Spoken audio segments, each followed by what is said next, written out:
Hello class.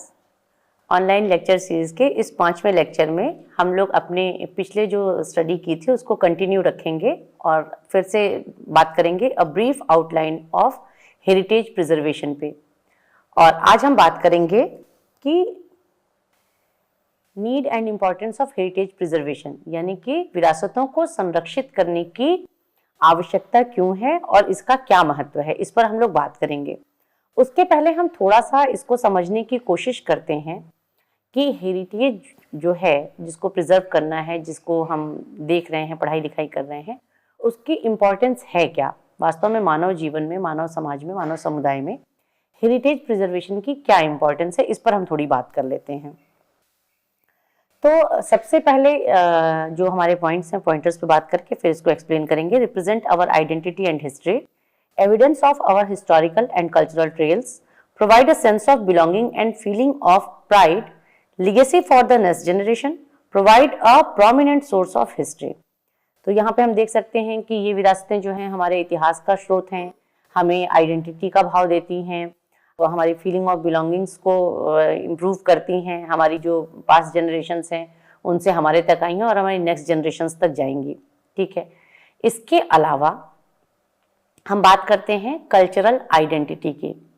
आप सभी जानते हैं कि पूरी दुनिया में अलग अलग महाद्वीप हैं, अलग अलग देश हैं, महाद्वीप पे अलग अलग देश बने हुए हैं, देश में अलग अलग तरह के क्लाइमेटिक कंडीशंस हैं। इन अलग अलग क्लाइमेटिक कंडीशंस ने वहाँ जो ह्यूमन रेसेस डेवलप हुई हैं, जो मानवीय समुदाय वहाँ पर विकसित हुए हैं, उनको उनकी जो जिस प्राकृतिक वातावरण में वो हैं, उन्होंने उनको शेप किया है। और यही कारण है कि आप पहनावे ओढ़ावे, घर बनाने के तरीके, खाने पीने के स्टाइल में बहुत सारे चेंजेस देख सकते हैं।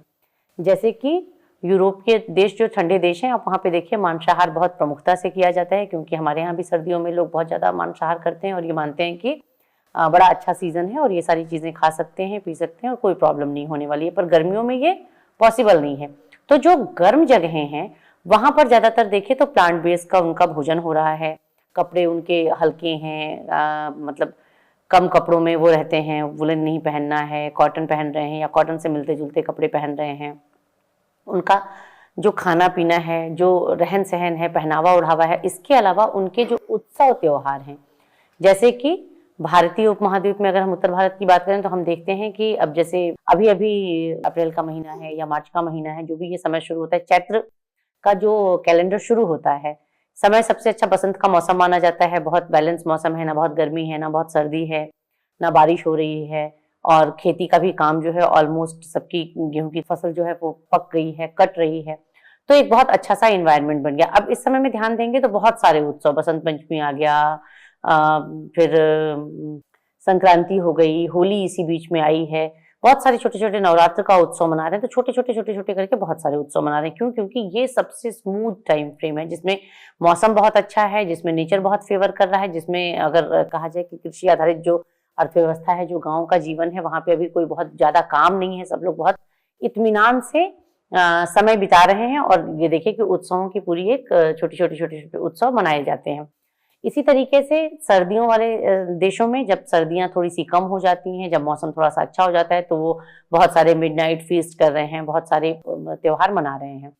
अब यहाँ पे ध्यान देने वाली बात यह है कि उनके जो प्राकृतिक वातावरण है उसने उनको शेप किया, उनके भोजन करने के तरीके को, उनके पहनावे ओढ़ावे को, उनके उत्सव त्योहार मनाने के तरीके को, और यहाँ तक कि उनकी लोक आस्थाएं भी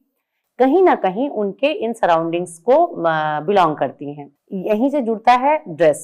आपको जैसे आप जब छोटे थे, स्कूल में फैंसी ड्रेस कंपटीशन होता था और आप जो भी बच्चे तैयार होके आते थे तो उनके ड्रेस से ही आप उनको पहचान लेते थे। कोई नर्स बन के आया है, कोई डॉक्टर बन के आया है, कोई पंजाबी तरीके से तैयार होके आया है, कोई गुजराती तरीके से तैयार होके आया है। तो उन्होंने कुछ ऐसा अपने टैग तो लगा नहीं रखा होता था, पर ड्रेस करने का तरीका, साड़ी भी कई तरीके से पहनी जाती है। बिहार में पहनी जाती है, यूपी में पहनी जाती है, गुजरात में पहनी जाती है, साउथ इंडिया में पहनी जाती है। पर साड़ी का जो टेक्सचर है, जो उसका फैब्रिक है, जो उसको पहनने का, उसको कैरी करने का तरीका, उससे आप ये पहचान लेते हैं कि साड़ी पहन के जो तैयार हुआ है वो कहाँ का व्यक्ति है। या फैंसी ड्रेस कंपटीशन में इसका सबसे अच्छा उदाहरण देखने को मिलता था, क्योंकि आप देख करके ही ड्रेस से आप पहचान लेते थे। तो इस तरीके से आप ये देखते हैं कि जो आपका कल्चर है, जो आपकी संस्कृति है, वो आपको पहचान देती है आपके ड्रेस से, आपके पहनने के तरीके से, आपकी भाषा से आपको लोग पहचानते हैं, आपको एक कम्युनिटी के साथ जोड़ते हैं, आप एक कम्युनिटी से जुड़े हुए हैं। ये आपकी पहनावे, बोलचाल की टेक्निक, आपके फूड हैबिट्स से क्लियर हो जाता है। तो आपकी जो विरासत है वो आपको सांस्कृतिक पहचान दे रही है, आपकी संस्कृति को आपकी पहचान से जोड़ती है और आपको सांस्कृतिक पहचान दे रही है। अब यहीं पे एक दूसरी चीज ये आती है कि इन दोनों जो सांस्कृतिक पहचान है, इसी सांस्कृतिक पहचान की वजह से दूसरे समुदायों से आपकी पहचान अलग हो जाती है, क्योंकि उनकी सांस्कृतिक पहचान, उनकी कल्चरल आइडेंटिटी कुछ अलग है, वो कुछ दूसरे लोग हैं। जैसे कि पंजाबी और गुजराती लोग एक अपने अपने ट्रेडिशनल ड्रेसेस में तैयार होकर के एक दूसरे के अगल बगल में खड़े हो जाएंगे तो आराम से आप पहचान सकते हैं। या छोला भटूरा रख दिया जाए टेबल पे और ढोकला खांडवी रख दिया जाए टेबल पे, तो आप आराम से पहचानेंगे कि कौन सा फूड पंजाबी फूड है, कौन सा फूड गुजराती फूड है। तो आपकी संस्कृति ने आपको सांस्कृतिक पहचान तो दी ही है, आपकी कल्चरल आइडेंटिटी को वो रिवील कर रही है। यही संस्कृति आपको दूसरी संस्कृतियों से अलग भी बनाती है, यानी कि कल्चरल डाइवर्सिटी भी यहीं से आ रहा है। सांस्कृतिक पहचान आपकी संस्कृति आपको दे रही है, और यही जो विभिन्न संस्कृतियों के बीच में जो विविधता है, इसको दिखाते हुए अन्य संस्कृतियों से आपकी विविधता को भी परिभाषित कर रही है। इस तरीके से जो संस्कृति है वो कहीं ना कहीं आपको आपकी पहचान दे रही है, आपको आपकी जड़ों से जोड़ती है। आपको पता है कि आप कहाँ से आए हैं, किस समुदाय से आए हैं, आपके पूर्वजों के बिलीव्स क्या थे, आपके पूर्वजों के फूड हैबिट्स क्या थे, ड्रेस ऑर्नामेंट्स क्या थे। अच्छा, ये जो नेचर ने हमें दिया और नेचर ने हमारी सोसाइटी को शेप किया, हमारी कल्चरल आइडेंटिटी जहाँ से निर्धारित हुई, वहां पे एक चीज और ध्यान देने की है कि ये जो रूल्स और रेगुलेशंस, जो ड्रेस पहनने की टेक्निक है, जो फूड हैबिट्स हैं कि इस मौसम में ये खाएंगे, इस मौसम में ये नहीं खाएंगे, इस मौसम में जो नेचर दे रहा है उसके साथ कितने तरीके के हम रेसिपीज बना सकते हैं, कितने तरीके से उसको यूज मिला सकते हैं। जैसे अभी गर्मियां आएंगी अगर, तो आम, कच्चे आम से पन्ना बनेगा, कच्चे आम से चटनी बनेगी, कच्चे आम से मीठी चटनी बनेगी, फिर कच्चे आम का अचार बनेगा, उसके बाद से फिर पके हुए आम को खाएंगे। तो एक जो नेचर हमको प्रोवाइड करा उसके हम कितने फॉर्म्स बना रहे हैं। तो ये जो खाने पीने का तरीका है, ये जो पहनने ओढ़ने का तरीका है, ये जो फेस्टिवल्स मनाने का तरीका है, ये कहीं ना कहीं ये भी बता रहा है कि ये जनरेशन से जो पास ऑन हुई हैं, जो नियम पास हुए हैं, जो रूल्स रेगुलेशंस पास हुए, जो रेसिपीज पास हुई हैं, और हर अगली पीढ़ी ने उसको अपनाया है और उससे प्रॉस्पेरस हुई है, उससे संपन्न हुई है। तो कहीं ना कहीं ये जो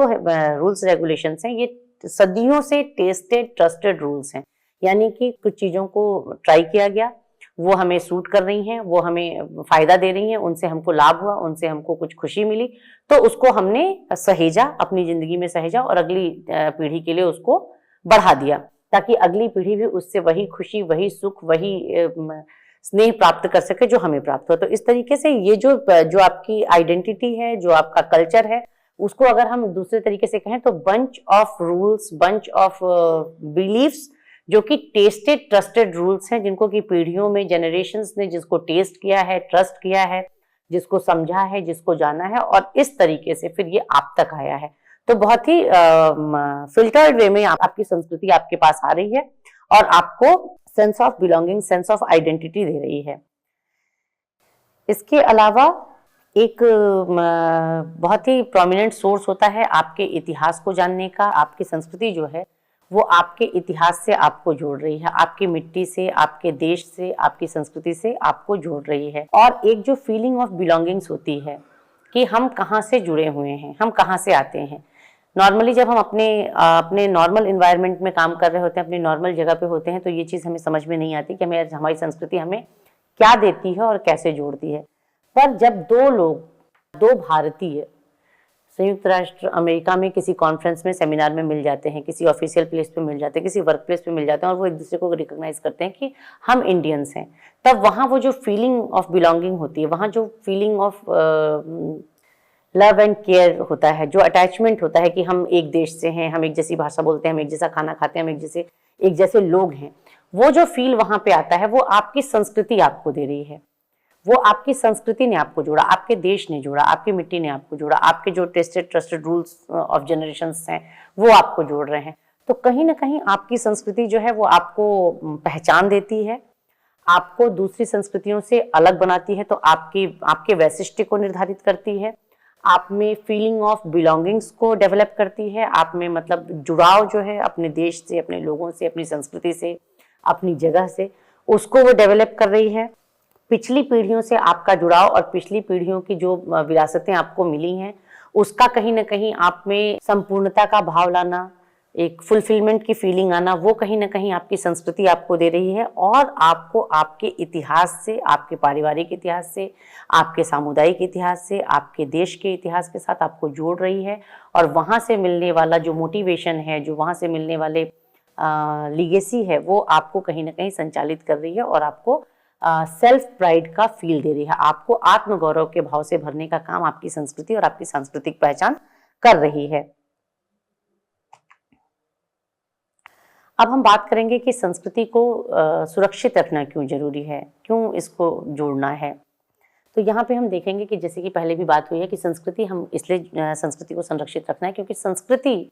हमें कहीं ना कहीं हमारी पहचान देती है, कहीं ना कहीं हमें खुद से जोड़ती है, हमें अपनी विरासतों से जोड़ती है, अपने देश से जोड़ती है, अपनी जगह से जोड़ती है, अपने स्थान से जोड़ती है और हमें पहचान का, आत्मगौरव का भाव भरती है। तो संस्कृति का संरक्षण इस मायने में बहुत जरूरी हो जाता है।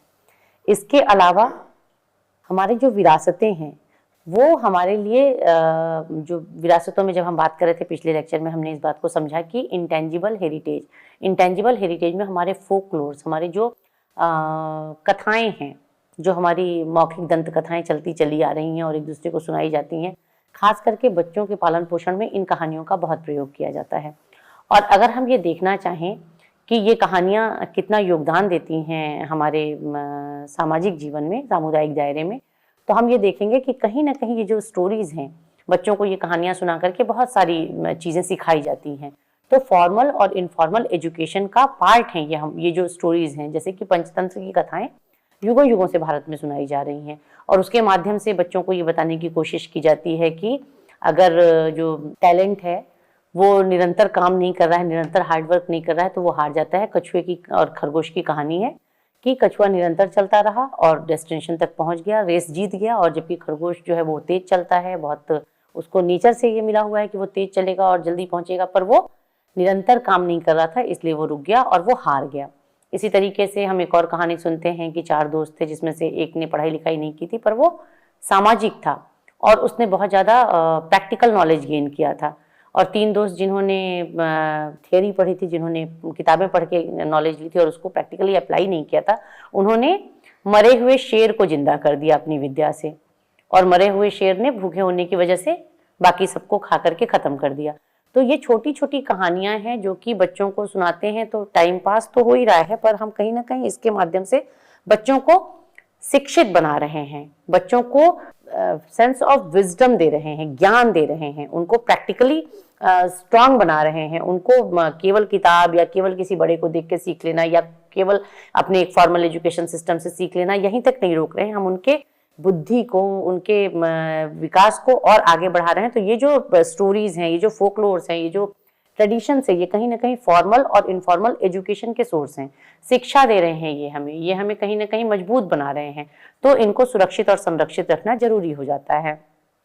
इसके अलावा हमारी, जैसे कि हमने पहले भी बात की कि हमारी कल्चरल आइडेंटिटी है, हमारी कल्चरल डाइवर्सिटी है, हमारा सेंस ऑफ बिलोंगिंग है, हमारी अपनी पहचान है, हमारे टेस्टेड ट्रस्टेड रूल्स हैं जो हमको जीवन जीने का तरीका बताते हैं। बीमार हो जाइए किसी भी एक एरिया में, तो वहाँ के फॉलो करने के लिए रूल्स जो लाइफ स्टाइल से हमको जनरेशन से आ रहे हैं, जैसे हम जिस भूखंड में रहते हैं, हम उत्तर प्रदेश की बात करें तो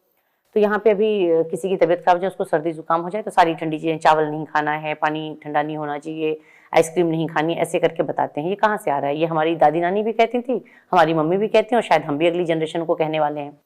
और वहीं पे जहाँ पे चावल खाया जाता है, जो जिनके मेन फूड में राइस है, तो वो कहते हैं, वो लैंड्स में लोग बात करते हैं, तो वो कहते हैं कि राइस बड़ा न्यूट्रिशियस है, बहुत जल्दी पच जाएगा, बहुत जल्दी डाइजेस्ट हो जाएगा, तो अगर तबीयत खराब हो गई तो राइस खाना चाहिए, राइस सूप पीना चाहिए। आपके यहाँ तुरंत यूपी में क्या करेंगे, वो तुरंत से उसको रोक देंगे कि ये ठंडा है, राइस ठंडा है, क्योंकि हमारे यहाँ मुख्य भोजन जो है गेहूँ है, जौ है, रागी है, इस तरह की चीज़ें हैं। और जहाँ पे चावल ही मुख्य भोजन है, वहाँ पे वो चावल को और प्रोमिनेंट कर देंगे, बाकी सारी चीज़ें नहीं, वो पचने में दिक्कत करेगा तो तबीयत और खराब हो जाएगी, इसलिए हमें जो है राइस खिलाना है। तो ये, और वो दोनों ही जो जगहें हैं वहाँ पे वो अपने अपने तरीके से बाकी जो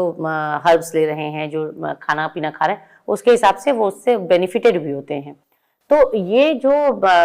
एक्चुअली ये टेस्टेड ट्रस्टेड रूल हैं, नेचर के साथ जो ह्यूमन जो कम्युनिटी है उसका जो रिश्ता है, उसको कहीं ना कहीं डिफाइन करता है। हमारा जो लिविंग ट्रेडिशंस है, हमारे जो इंटेंजिबल कल्चरल हेरिटेज हैं, जो हमारी बिलीफ्स हैं, जो हमारा लाइफ सिस्टम है, जो जीने का तरीका हमने सीखा है अमूर्त विरासतों से, तो कहीं ना कहीं ये समुदाय और प्रकृति के आपसी रिश्तों को भी परिभाषित कर रहा है कि हम किस तरीके से प्रकृति से लाभ लेते हैं, हम किस तरीके से प्रकृति को अपनी अच्छाई के लिए, अपने स्वास्थ्य के लिए, अपनी सुंदरता के लिए भी कई बार यूज करते हैं। तो ये इस तरीके से भी इसको बचाना, हमारे हेरिटेज को बचाना, हमारे हेरिटेज को संभाल के रखना हमारे लिए जरूरी हो जाता है। एक और बात है कि हमारे जो सामुदायिक जीवन है, हमारे जो त्योहार हैं, हमारे जो उत्सव हैं, ये कहीं ना कहीं हम लोगों को आपस में एक दूसरे से मिलने जुलने का, एक दूसरे के साथ समय बिताने का मौका देते हैं। सुख के उत्सव होते हैं, दुख में भी हमारे पास कुछ रिचुअल्स हैं जिसमें सब लोग इकट्ठे होते हैं, मिलते हैं, जुलते हैं। तो सामाजिक मेल जोल और सामाजिक समरसता को हमारी संस्कृति बढ़ावा देती है, हमारी संस्कृति लोगों को जोड़ती है। तो सांस्कृतिक जीवन जो है और जो सांस्कृतिक मूल्य हैं, जो मर्यादाएं हैं, उनको बचाया जाना इसलिए भी जरूरी है कि समाज जो है, जो समुदाय है, इनको हम आपस में समुदाय से जुड़े हुए, जो हमारी सोसाइटी है, जो सोसाइटी से जुड़े हुए हम हैं, तो हम जो आपस में मिलते जुलते हैं, सुख और दुख को बांटते हैं, ये जो हमारा पारस्परिक संबंध है, ये बना रहना चाहिए, क्योंकि कहीं ना कहीं ये मनुष्य के शारीरिक और मानसिक स्वास्थ्य के लिए बहुत जरूरी है। सुख और दुख बांटना, लोगों से मिलना। कितनी बार आप लोगों ने ये सब न्यूज़पेपर में पढ़ी होगी, देखा होगा कि डेथ हो जाती है और महीनों बाद अड़ोस पड़ोस में खबर लगती है बड़े शहरों में, जहाँ पे आपस में मिलना जुलना नहीं, क्योंकि मिले जुले नहीं तो पता नहीं चला। जहाँ पे छोटी सोसाइटीज़ हैं और अब होली में होली मिलन कर रहे हैं, दीपावली में दीपावली के बाद मिल रहे हैं, या समर्स में वो कुछ आपस में पिकनिक वगैरह प्लान कर रहे हैं, तो अगर कोई 2 से 3 दिन नहीं दिखता है तो तुरंत ये चीज़ नोटिस में आ जाती है कि कोई भी व्यक्ति जो है वो दिख नहीं रहा है और उसने हमें सूचित नहीं किया है कि वो कहीं बाहर गया है, या हमें ऐसी जानकारी नहीं है, तो हमें उसको ढूंढना है, हमें जाके देखना है कि वो ठीक है कि नहीं। मगर जहाँ पे इस तरह की चीज़ें नहीं हैं, जहाँ पे हम नहीं मिलजुल रहे हैं, जहाँ पे हमें नहीं पता है कि कौन कब आता है, कब जाता है, या आया है कि नहीं आया है, या वो अपने फ्लैट में बंद है महीनों से, तो जहाँ पे इस तरह की चीज़ें देखने में आती हैं, वहीं पर फिर ये वाली प्रॉब्लम्स भी आती हैं कि महीनों से कोई बीमार है या कोई खत्म हो गया और लोग समझ नहीं पाए, लोग जान नहीं पाए। तो सामाजिक समरसता हमारे शारीरिक मानसिक स्वास्थ्य के लिए जरूरी है और हमारे सोशल वेलबीइंग के लिए भी जरूरी है। इसलिए भी हमें हमारी संस्कृति और समरसता को बचाए रखने की जरूरत है। और इसके साथ प्रॉब्लम क्या है, क्यों ये इस तरीके से ऐसी जगह पे यहाँ तक आ पहुंची है कि जिसके लिए हमें बात करनी पड़ रही है कि इसका नीड क्या है, इसका इंपॉर्टेंस क्या है और इसे संरक्षित क्यों किया जाना चाहिए। क्योंकि आजकल जो लाइफस्टाइल चेंजेस आए हैं, जो एक ही तरीके का, जैसे कि ये बड़े दुख के साथ बताना पड़ता है कि अगर आज से 25 साल पहले हम लोग कहीं भारत के अंदर कहीं भी घूमने के लिए जाते थे तो पहाड़ों पे जो हट स्टाइल के हाउसेस बनते थे,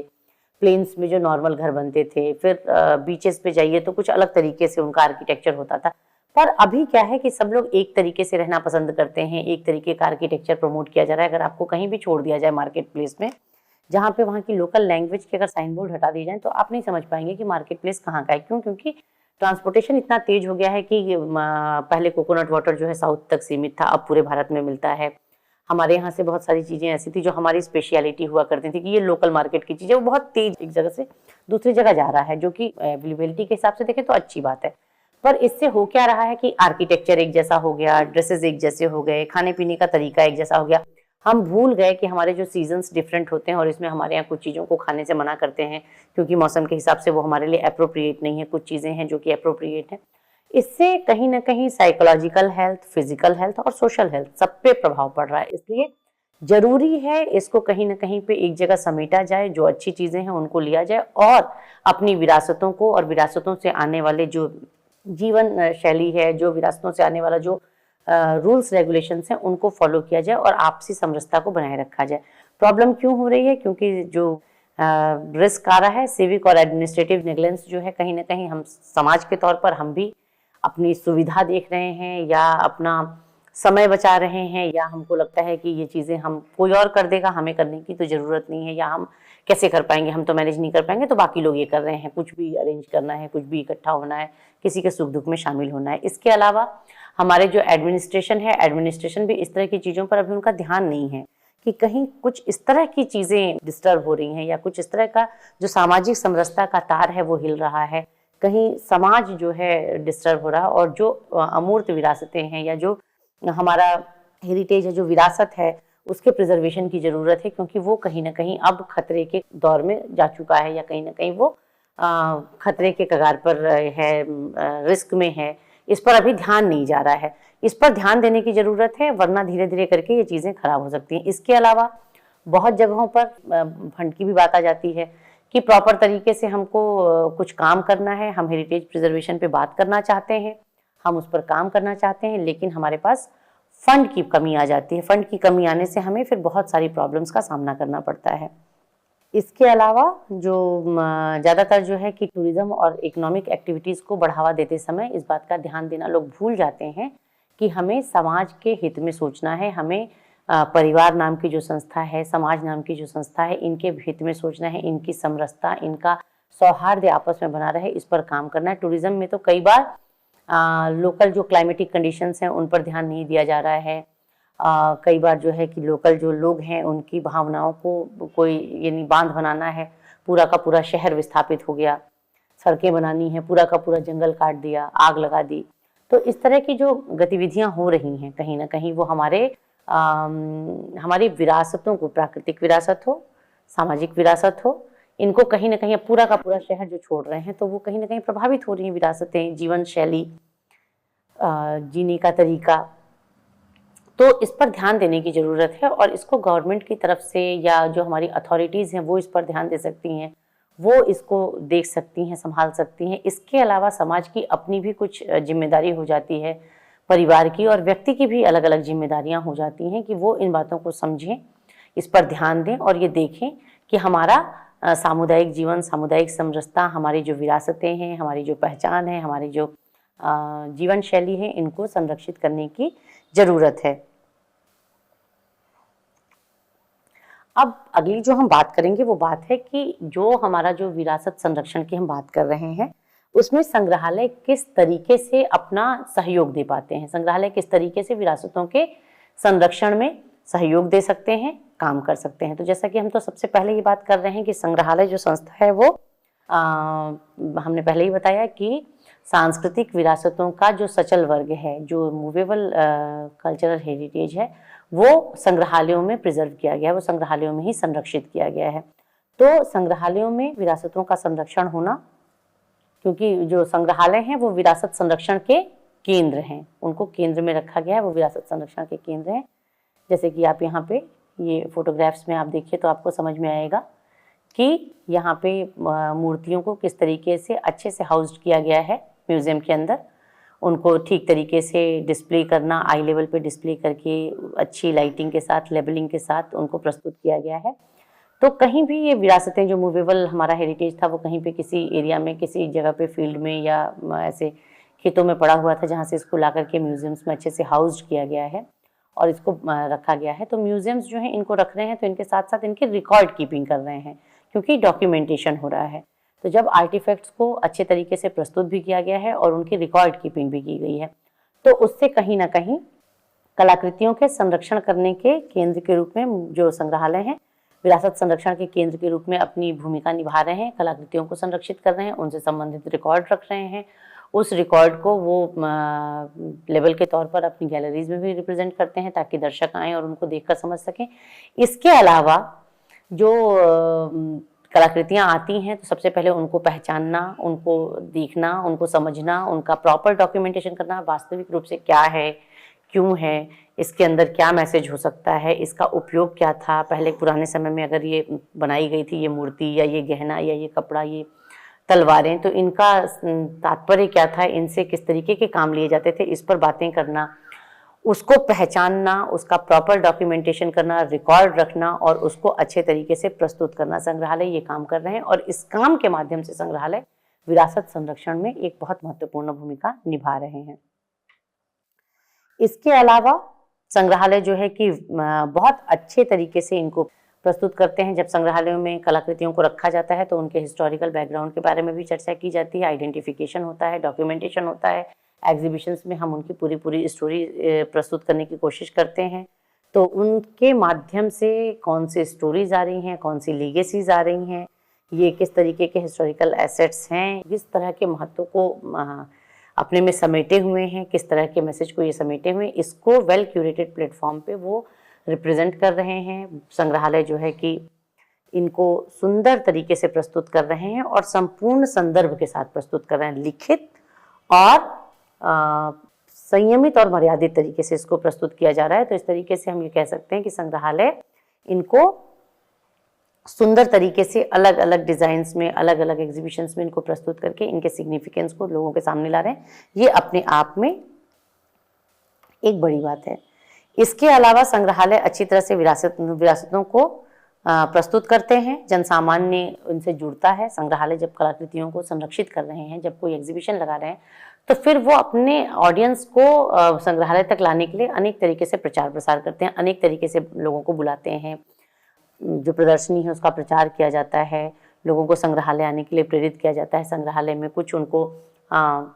सुविधाएं दी जाती हैं। उनको बहुत सारे लोग हैं जो हेजिटेशन कर रहे हैं, मान लीजिए पहले कभी संग्रहालय नहीं आए हैं या संग्रहालय आना उनके लिए थोड़ा सा अजीब है, तो उनको पारिवारिक वातावरण देना, उनको एक थोड़ा सा फैमिलियर एनवायरनमेंट दे करके उनको म्यूज़ियम में लाना, म्यूज़ियम में ला करके उनकी अपनी विरासतों को उनको दिखाना, उनको समझाना, उसमें क्या मैसेज है, वो कैसे इम्पॉर्टेंट है, वो कैसे मनोरंजन का साधन है, इस सबको बताना। एक हेल्दी जो एंटरटेनमेंट होता है म्यूज़ियम में, वो किसी भी और जगह पे उतना पॉसिबल नहीं है कि आपको नॉलेज भी मिले और एंटरटेनमेंट भी हो। इंफोटेनमेंट का सेंटर हम कहते हैं म्यूजियम्स को। तो कहीं ना कहीं लोगों को संग्रहालय तक ला करके, जनसामान्य को संग्रहालय तक ला करके उनको उनकी विरासतों से परिचित कराना, उनकी विरासतों से जोड़ना, इसका काम जो है संग्रहालय कर रहे हैं। इसके अलावा संग्रहालय स्वयं में कलाकृतियों को संरक्षित करना, कलाकृतियों को डॉक्यूमेंट करना, उनके कंजर्वेशन प्रिजर्वेशन पे काम करना, ये जो काम हो रहा है, इस काम को करके कहीं ना कहीं बड़े पैमाने पर संग्रहालय कलाकृतियों को संरक्षित कर रहे हैं। संग्रहालय कलाकृतियों को संरक्षित करने का काम कर रहे हैं, उनके साथ लगे हुए हैं, उनके साथ जुड़े हुए हैं और कहीं ना कहीं बड़े पैमाने पर विरासत संरक्षण में संग्रहालयों का योगदान है, इसको हम स्वीकार करते हैं। इसके अलावा संग्रहालय कलाकृतियों के संरक्षण के लिए जो काम कर रहे हैं, उसमें एक और चीज़ हम ध्यान दे सकते हैं कि संग्रहालयों में निरंतर शोध होता है। संग्रहालय कलाकृतियों को, विरासतों को संरक्षित करने के लिए निरंतर शोध कार्य करते हैं। शोध कार्य जो है, कभी वो डॉक्यूमेंटेशन के प्रोसेस पे हो रहा है कि डॉक्यूमेंटेशन सही हुआ है कि नहीं, सही तरीके से हुआ है कि नहीं, कलाकृति के का जो संदेश है, कलाकृति जिस कहानी को लेकर के, जिस ऐतिहासिक महत्व को लेकर के उपस्थित हुई है, उसको हम सही तरीके से लोगों के सामने प्रस्तुत कर पा रहे हैं कि नहीं, हम जो उसके बाहरी प्रस्तुतिकरण है उसको हम सही तरीके से अपने डॉक्यूमेंटेशन में, अपने प्रलेखन में ले पा रहे हैं कि नहीं, इन सब पर बात करते हैं। इस पर निरंतर शोध होता है। संरक्षण की विधियों पर निरंतर शोध होता है कि कौन से रसायन हैं जो ज़्यादा अच्छा प्रभाव डाल रहे हैं संरक्षित करने में, कौन से रसायन हैं जो संरक्षित नहीं कर पा रहे हैं या जिनके संरक्षण से फिर कलाकृतियों को किसी और तरह की कोई परेशानी आ रही है। इन पर निरंतर चर्चा होती है कि किस तरीके से क्लाइमेटिक कंडीशंस को कंट्रोल किया जाए, किस तरीके से कलाकृतियों को संरक्षित किया जाए कि लंबे समय तक ये संरक्षित रहें, लंबे समय तक ये अपने आप को बनाए रखें, इनके लाइफ स्पैन को बढ़ाया जा सके। तो इस पर भी संग्रहालय निरंतर शोध कार्य करते हैं और ये शोध कार्य कहीं ना कहीं हमारी जो संग्रहालय के अंदर कलाकृतियाँ संरक्षित हैं उनके लिए तो उपयोगी हैं ही। इसके अलावा जो हमारे मॉन्यूमेंट्स हैं, जो हमारे फील्ड पे जो चीज़ें छूटी हुई हैं, वहाँ पर भी संरक्षण के लिए ये नियम, ये कानून, ये नीतियाँ, रीतियाँ कहीं ना कहीं बहुत अच्छा हेल्प करती हैं, बहुत अच्छा सहयोग देती हैं। तो इस तरीके से भी संग्रहालय जो है संरक्षण की विधियों पर जो रिसर्च हो रहा है, जो शोध कार्य हो रहा है, उसके माध्यम से भी संग्रहालय कहीं ना कहीं शोध में सहयोग कर रहा है, संरक्षण में सहयोग कर रहा है। इसके अलावा संग्रहालय और संग्रहालय से जुड़ी हुई अनेक अंतर्राष्ट्रीय संस्थाएं हैं, राष्ट्रीय और अंतर्राष्ट्रीय संस्थाएं हैं जो संरक्षण पर काम करती हैं, जैसे कि इंटरनेशनल काउंसिल ऑफ म्यूजियम्स है। इसके अलावा भारत में NRLC, national research laboratory for conservation of cultural properties, ये जो संस्था है लखनऊ में स्थापित है। ये संस्थाएं जो है समय समय पर संरक्षण के लिए गाइडलाइंस देती हैं, समय समय पर संरक्षण पर अध्ययन होते हैं, अध्ययन प्रकाशित किए जाते हैं, अच्छे प्रभावों के बारे में, बुरे प्रभावों के बारे में, कौन सी प्रैक्टिसेस गुड रही, कौन सी प्रैक्टिसेस से बेनिफिट हुआ, कौन सी प्रैक्टिसेस बहुत बेनिफिट नहीं करा पाई, कौन सी प्रैक्टिसेस के साथ हमें फिर से ट्राई करने की ज़रूरत है। तो इस पर समय समय पर चर्चा होती है, इस पर समय समय पर गाइडलाइंस आती हैं, जिससे कि हमें बहुत कुछ देखने, सीखने और समझने को मिलता है। तो इस तरीके से भी संग्रहालय और संग्रहालय से जुड़े हुए संस्थान कलाकृतियों के साथ साथ विरासतों के संरक्षण में भी सहयोग करते हैं। शोध के माध्यम से नित नए नए नियम बनाए जाते हैं, नई नई बातें होती हैं। संरक्षण की नई नई टेक्निक्स आती हैं, उस पर चर्चा होती है। जो म्यूज़ियम प्रोफेशनल्स हैं, जो विरासत संरक्षण के क्षेत्र में काम करने वाले लोग हैं, वो विभिन्न सेमिनार कॉन्फ्रेंसेस में मिलते हैं, चर्चा करते हैं, वाद विवाद होता है। ये जो नियम बनाए गए हैं, जो नियम बन रहे हैं, जो नए नियम आ रहे हैं, इसमें कितने बेनिफिटेड हो रहे हैं हम, कितना इनसे प्रॉब्लम हो रही है, इस पर बातचीत होती है। बाकायदे इन पर चर्चा होती है। जो एक्सेप्ट करने लायक टेस्टेड ट्रस्टेड रूल्स जो होते हैं उनको एक्सेप्ट किया जाता है, जो एक्सेप्ट करने के दायरे से बाहर होते हैं उन्हें रिमूव किया जाता है। और इस तरीके से रोज नए नए जो रिसर्चेज हो रहे हैं और इनके माध्यम से जो नए नए तरीके बताए जा रहे हैं, इनके माध्यम से भी विरासतों का संरक्षण करता है। संग्रहालय के माध्यम से और संग्रहालय से जुड़ी संस्थाओं के माध्यम से संरक्षण होता है। इसके अलावा संग्रहालय जो है विरासत संरक्षण को इस तरीके से भी विरासत संरक्षण को बढ़ावा देते हैं। उन्होंने स्वयं में कलाकृतियों को संरक्षित किया है, प्रलेखित किया है, रखा है, हाउस किया है, कलेक्शन किया है। वो संग्रहालय में निरंतर शोध कार्य हो रहा है, सुंदर तरीके से कलाकृतियों को प्रस्तुत किया जा रहा है, उनसे जुड़ी हुई कहानियों को लेबल्स के माध्यम से, उनसे जुड़ी हुई कहानियों को पब्लिकेशंस के माध्यम से बाहर लाया जा रहा है। बड़े पैमाने पर जनता से जुड़ने का प्रयास हो रहा है, जनता को संग्रहालय लाने की तैयारी की जा रही है। और बहुत ज़्यादा संख्या में संग्रहालय जो है वो मोबाइल एग्जीबिशंस भी प्रोवाइड करते हैं। मोबाइल एग्जीबिशंस में उन लोगों के लिए एग्जीबिशन अरेंज की जाती है जो खुद संग्रहालय तक नहीं आ पाते हैं। तो दूर दराज की जनता के लिए सचल प्रदर्शनियों का आयोजन संग्रहालयों के माध्यम से किया जाता है। संग्रहालय अपने स्टाफ को एक सचल प्रदर्शनी के साथ विभिन्न क्षेत्रों में भेजते हैं। वहां पर जाकर के लोगों को जागरूक बनाया जाता है, लोगों को संग्रहालय से जोड़ने का प्रयास किया जाता है, सचल प्रदर्शनियों के माध्यम से उन्हें शिक्षित किया जाता है, मनोरंजित किया जाता है और संग्रहालय आने के लिए उन्हें प्रोत्साहित किया जाता है। और इस तरीके से भी संग्रहालय जो है अपने जो जनता है जिसके साथ वो जुड़ सकते हैं, जुड़ रहे हैं, वहां जाकर के विरासत संरक्षण का संदेश देते हैं, विरासत संरक्षण को और अधिक से अधिक बढ़ाने की कोशिश कर रहे हैं, विरासतों को संरक्षित करने का पूरा प्रयास कर रहे हैं। इस तरीके से हम अगर देखें इस बात को कि विरासतें क्यों जरूरी हैं, क्योंकि हमारी सांस्कृतिक पहचान से जुड़ी हैं, क्योंकि हमारी सांस्कृतिक वैविध्य से जुड़ी हैं, हमारे जो देश है, हमारा जो समाज है, हमारा जो परिवार है, उससे हमारे जुड़ाव को द्योतित करती हैं, हमारे पारिवारिक, सामाजिक, सामुदायिक, राष्ट्रीय इतिहास को हमको बताती हैं।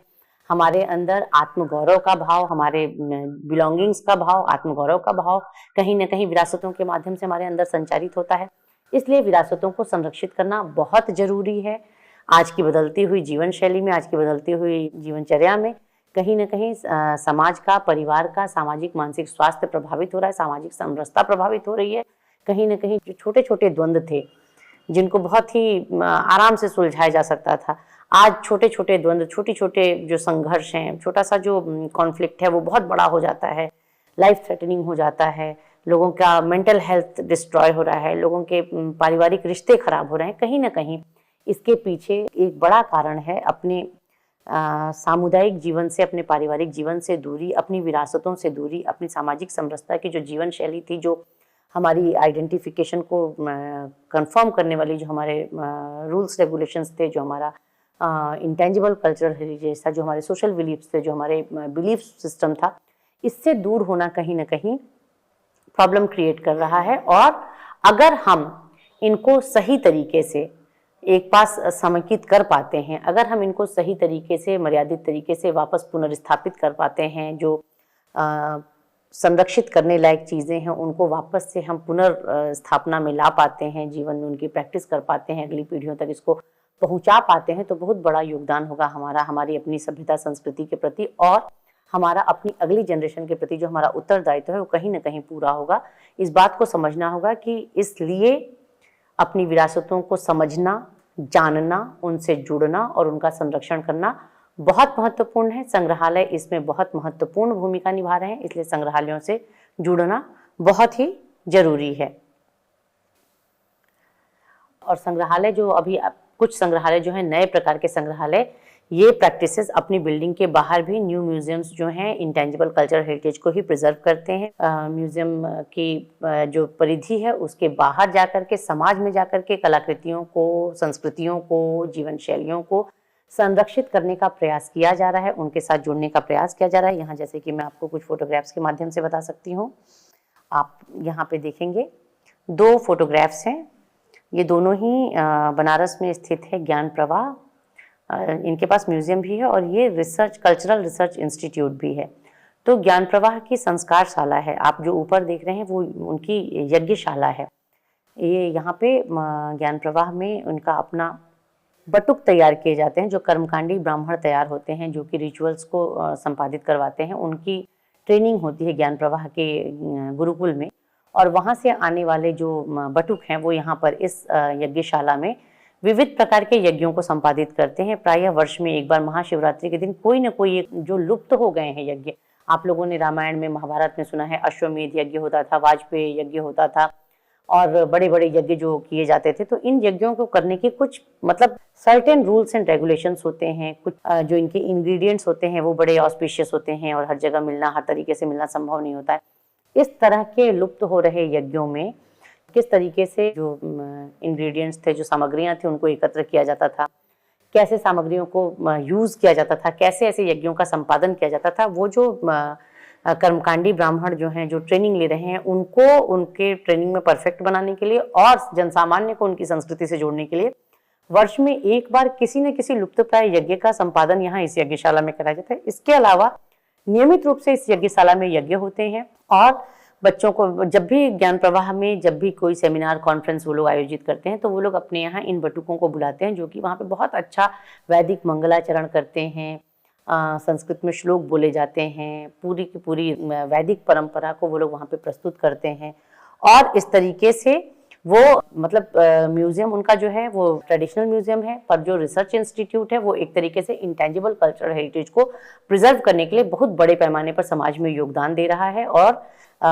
इस तरीके से लुप्त हो रहे जो ट्रेडिशंस हैं, बहुत सारे ऐसे ट्रेडिशंस हैं, बहुत सारे ऐसे बिलीफ्स हैं जो लुप्त हो रहे हैं, उन पर काम हो रहा है, उनको डॉक्यूमेंट किया जा रहा है और उनको री-इस्टेब्लिश करने की भी कोशिश निरंतर की जाती है। इस तरीके से हम देख सकते हैं कि म्यूजियम्स जो हैं वो अपनी चारदीवारी के अंदर भी काम कर रहे हैं, मोबाइल एग्जीबिशंस के थ्रू वो लोगों में जो उन तक नहीं आते उनके पास भी जाने की कोशिश करें, और न्यू म्यूजियम टाइप्स जो हैं, जो इको म्यूजियम्स हैं, जो कम्युनिटी म्यूजियम्स हैं, जो कम्युनिटी ओरिएंटेड हैं, वो सीधे सीधे समुदाय तक पहुंच करके वहाँ उनकी सराउंडिंग्स में, उनके टेरिटरी में जा करके उनकी अपनी विरासतों को, उनके अपने लाइफस्टाइल को, उनके अमूर्त विरासतों को संरक्षित करने के लिए उन्हीं को तैयार कर रहे हैं, उन्हीं को जोड़ रहे हैं, उन्हीं को प्रोत्साहित कर रहे हैं। तो इस तरीके से म्यूजियम्स बहुत बड़े पैमाने पर विरासत संरक्षण में सहयोग करते हैं और संरक्षण के लिए अपना सहयोग दे रहे हैं। Thank you.